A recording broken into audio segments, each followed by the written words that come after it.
Сәлем баршаңызға, сіздерге өрмелі бөлкейдің рецептімен бөлісетін боламын. Видеоның астында толық рецепт жазылған. Сүтімізге қантымызды және дрожжымызды салып араластырып қоя тұрамыз.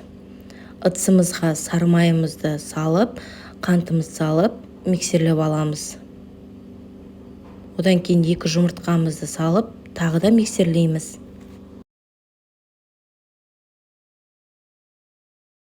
Миксерлеп болғаннан кейін жаңағы қоспамызды үстіне біртіндеп отырып қосып, араластырып, ситодан өткізілген ұнымызды сеуіп, қолымызбен илейміз.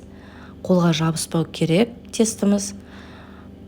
Бетін жауып, көтерілгенше қоя тұрамыз. Оған дейін начинкасын істейміз. Алдын ала магымызды жылы сумен қойып, 15 минутқа қоя тұрамыз.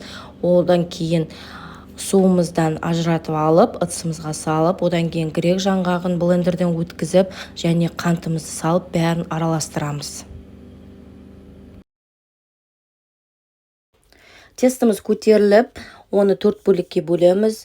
Әрбір бөлігін оқтаумен ысып, жайып, манағы начинкамызды үстіне салып, рулет қылып ораймыз.